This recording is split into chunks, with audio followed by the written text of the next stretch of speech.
Hello नमस्कार दोस्तों, welcome back my YouTube channel law with Ronit. दोस्तों आप सभी का हमारे इस यूट्यूब चैनल पे स्वागत है। दोस्तों आप सभी लोगों को पता है कि यूपी पीसीएसजे जो प्रिलिमिनरी एग्जामिनेशन कंडक्ट करवाया गया था 12 फरवरी को, दोस्तों उसका रिजल्ट आउट हो गया है। और दोस्तों ये कैसा रिजल्ट आया है, किस प्रकार से रिजल्ट आया है, इन सभी चीज़ों के बारे में हम इस वीडियो में डिस्कस करने वाले हैं। दोस्तों ये इस वीडियो का जो मेन थीम है ये बताना नहीं है कि सिर्फ और सिर्फ रिजल्ट आउट हो गया है। दोस्तों ये वीडियो मैंने आप लोगों के लिए मोटिवेशन के लिए लेकर के आया हूँ, जिससे कि आपको रिजल्ट देख करके अपने आप को कमज़ोर नहीं समझना है। ये नहीं समझना है कि मेरा इस बार नहीं हुआ तो अब जीवन में कभी होने वाला नहीं है। दोस्तों ये बिल्कुल नहीं सोचना है। देखिए आयोग ने क्या यहाँ पे कलाकारी किया है। अभी आयोग की कलाकारी को अभी मैं आपके सामने रखने वाला हूँ कि 15 गुना बच्चों को क्वालिफाई कराना था मेन एग्जामिनेशन के लिए, लेकिन उन्होंने सिर्फ और सिर्फ 10 गुना ही बच्चों को क्वालिफाई कराया है मेन एग्जामिनेशन के लिए। अभी सारी डिटेल मैं यहाँ पर एनालिसिस करने वाला हूँ। दोस्तों यहाँ पर देखिए पीसीएसजे प्रारंभिक परीक्षा में कुल 3145 अभ्यर्थी हुए सफल। मीन्स कि 3145 अभ्यर्थियों को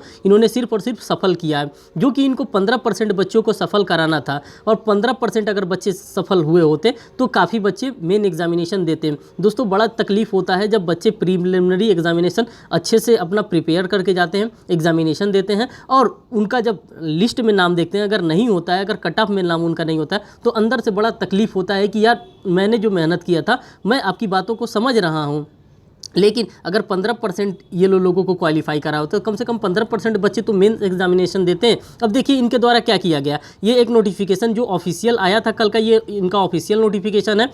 आयोग द्वारा उत्तर प्रदेश न्यायिक सेवा सिविल जज जूनियर डिवीजन प्रारंभिक परीक्षा 2022 का परिणाम घोषित कर दिया गया। उक्त परीक्षा 12/2/2023 को 2 सत्रों में मीन्स की 2 पालियों में संपन्न कराया गया था। एक आप लोगों को पता है कि जीएस का पेपर होता है और एक लॉ का पेपर होता है। अब देखिए इन्होंने मेंस का भी डेट यहाँ पर दे दिया है। 23/5/2023 को इन्होंने मेंस का डेट दिया है, 24/5/2023 को मेंस का डेट दिया है, 25/5/2023 को इन्होंने मेंस का भी डेट यहाँ पे प्रस्तावित कर दिया। अब दोस्तों देखिए यहाँ पे इनके द्वारा क्या किया गया है। यहाँ पे जो सेकंड क्लॉज दे रहा है, सेकंड क्लॉज में कह रहा है माननीय उच्च न्यायालय में योजित याचिका संख्या 1345/2023, 3131/2023, 2498/2023 तथा 2599/2023 के 4 याचिगण की दिव्यांगता की उपश्रेणी पद हेतु चिन्हित उपश्रेणी से भिन्न होने के कारण उनके परिणाम पर विचार नहीं किया गया। मीन्स कि इन 4 लोगों के द्वारा कोर्ट में रिट लगाया गया था और इन 4 लोगों के लिए अभी परिणाम जारी नहीं किया गया। उक्त परिणाम संबंधित याचिकाओं में पारित अंतिम निर्णय से होगा। अब देखिए पेपर में क्या निकला है।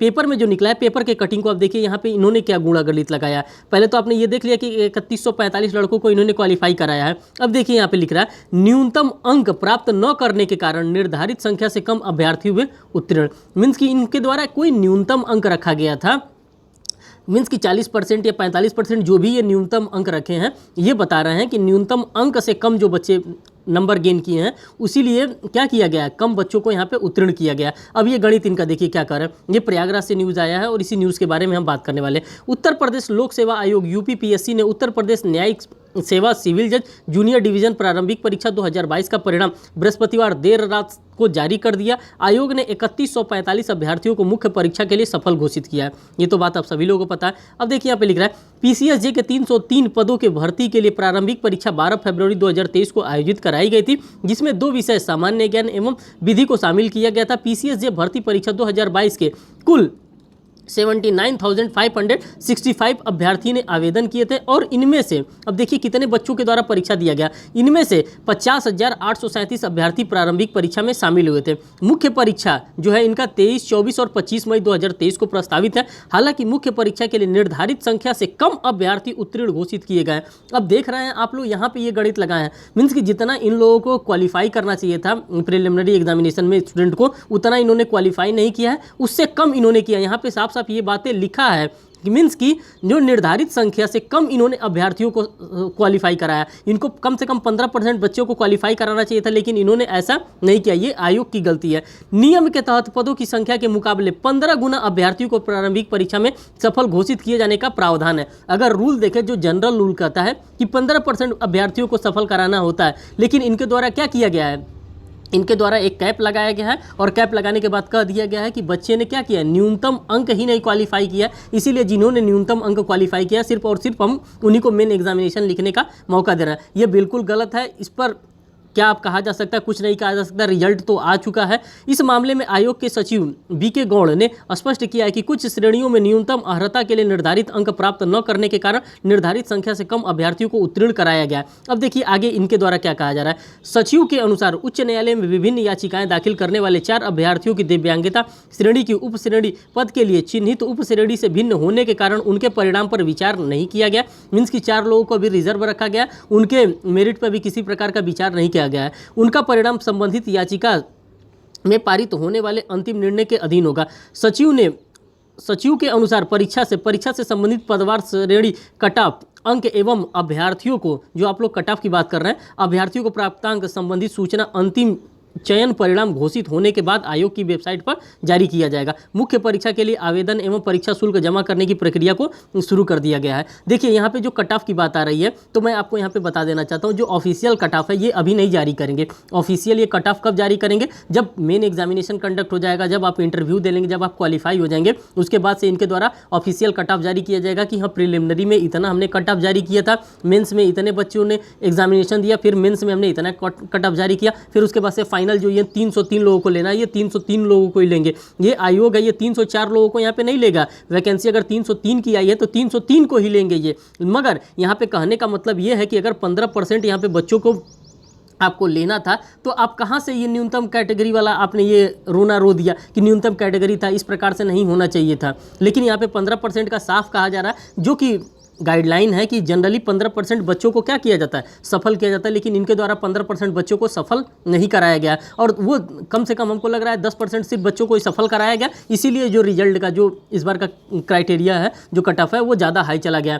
किसी का 280 नंबर पे भी नहीं हुआ है, किसी का कोई जनरल कैटेगरी का 280 के ऊपर हुआ है। ओबीसी में अगर देखें तो 270, 260, 270, 265 के बीच में अगर जिसका है उसी का हुआ है।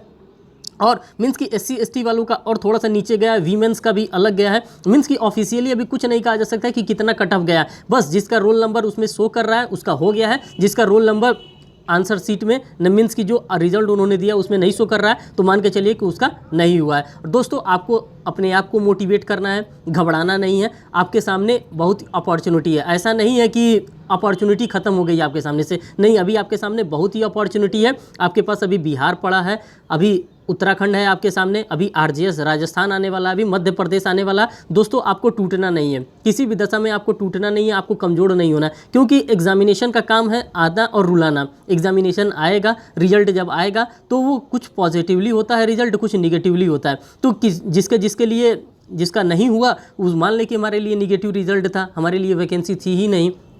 लेकिन जिसका पॉजिटिवली हो गया है वो अपने मेन एग्जामिनेशन के लिए प्रिपरेशन में लग जाएं, उनको भी अपना टाइम नहीं ख़राब करना है, क्योंकि जो उनका प्रिलिमिनरी मेन एग्जामिनेशन का जो टाइम है वो मई में ही है, और 23, 24 और 25 मई को उनका एग्जामिनेशन है।